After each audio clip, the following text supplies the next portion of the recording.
Good evening and welcome back to the channel, Ladybug Grace, where I'm currently reading through the Bible. I'm glad you're here and joining me as I go through the journey, where I'm currently in the book of Ezekiel. But before we begin our next chapter, our prayer.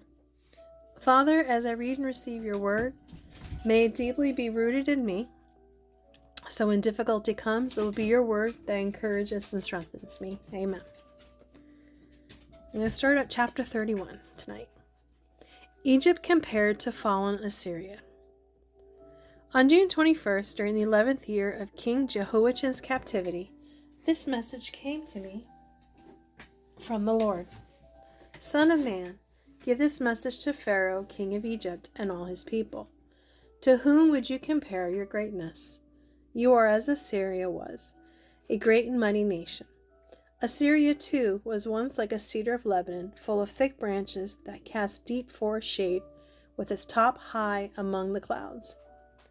Deep springs watered it and helped it to grow tall and luxuriant. The water was so abundant that there was enough for all the trees nearby. This great tree towered above all the other trees around it. It prospered and grew long, thick branches because of all the water at its roots.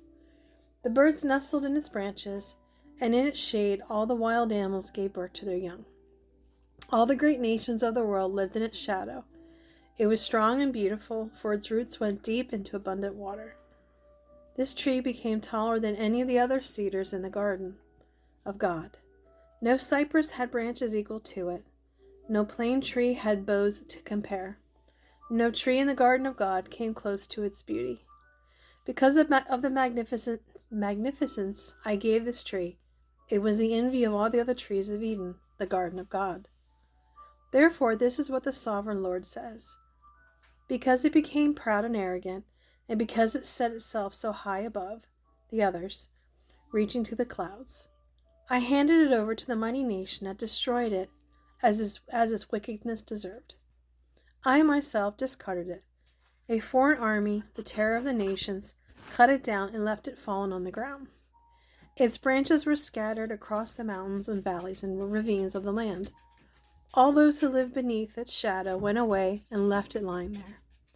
The birds roosted on its fallen trunk, and the wild animals lay among its branches. Let no other nation proudly exult in its own prosperity, though it be higher than the clouds, for all are doomed. They will land in the pit along with all the proud people of the world. This is what the sovereign Lord says. When Assyria went down into the grave, I made the deep places mourn, and I restrained the mighty waters. I clothed Lebanon black, and caused the tree of the field to wilt. I made the nations shake with fear at the sound of its fall, for I sent it down to the grave with all the others like it. And all the other proud trees of Eden, the most beautiful and the best of Lebanon, the ones whose roots went deep into the water, were relieved to find it there with them in the pit. Its allies, too, were all destroyed and had passed away. They had gone down to the grave, all those nations that had lived in its shade. O Egypt, to which of the trees of Eden will you compare your strength and glory? You too will be brought down to the pit with all these other nations. You will lie there among the outcasts who have died by the sword. This will be the fate of Pharaoh and all his teeming hordes. I, the sovereign Lord, have spoken. Chapter 32, a warning of Pharaoh. For Pharaoh. On March 3rd, during the 12th year of King Jehoiachin's captivity, this message came to me from the Lord. Son of man, mourn for Pharaoh, king of Egypt, and give him this message. You think of yourself as a strong young lion among the nations, but you are really just a sea monster, having around your own rivers, stirring up mud with your feet. Therefore, this is what the sovereign Lord says. I will send my people to catch you in my net and haul you out of the water. I will leave you stranded on the land to die. All the birds of the heavens will land on you, and the wild animals of the whole earth will gorge themselves on you. I will cover the hills with your flesh and fill the valleys with your bones.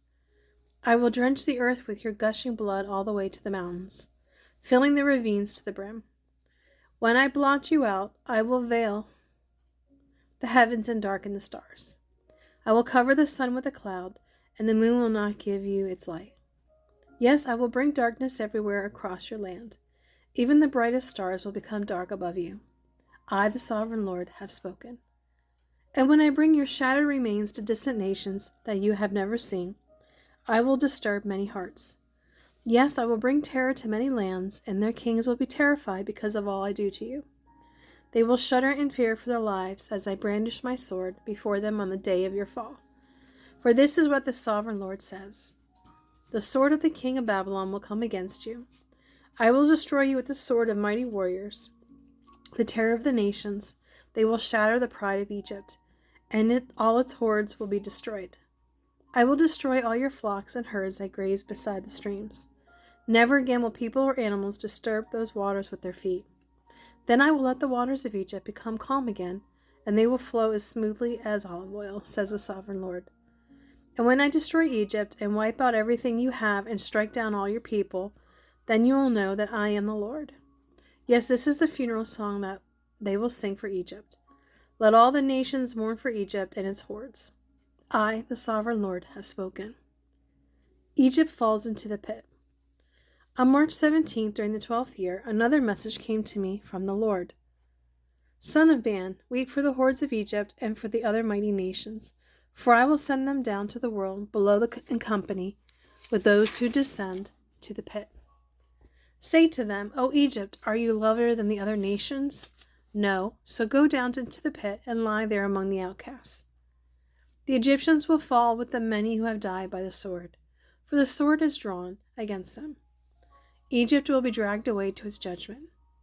Down in the grave, mighty leaders will mockingly welcome Egypt and its allies, saying, They have come down, they lie among the outcasts, all victims of the sword. Assyria lies there surrounded by the graves of all its people, those who were slaughtered by the sword. Their graves are in the depths of the pit, and they are surrounded by their allies. These mighty men who once struck terror in the hearts of people everywhere are now dead at the hands of their enemies. Elam lies there buried with its hordes, who descended as outcasts to the world below. They terrorized the nations while they lived, but now they lie in the pit and share the humiliation of those who have gone to the world of the dead. They have a resting place among the slaughtered, surrounded by the graves of all their people. Yes, they terrorized the nations while they lived, and now they lie in shame in the pit.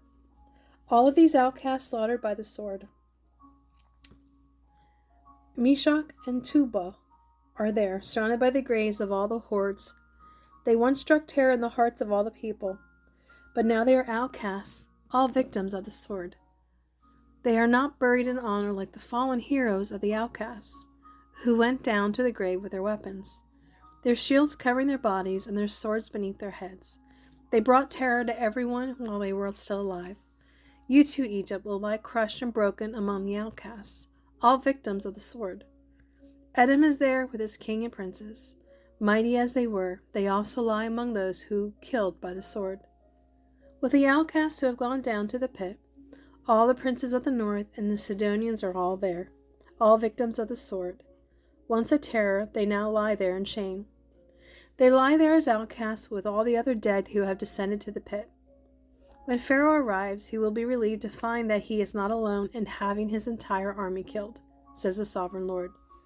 For I have caused my terror to fall upon all the living, and Pharaoh and his hordes will lie there among the outcasts who have died by the sword. I, the sovereign Lord, have spoken. I'm going to end that there tonight because 33 is a little long and it'll go for a little while more than I usually go for. So I'm going to stop it tonight there. I hope you're having a great day and a blessed day, whatever day you're listening to this. And until tomorrow, bye.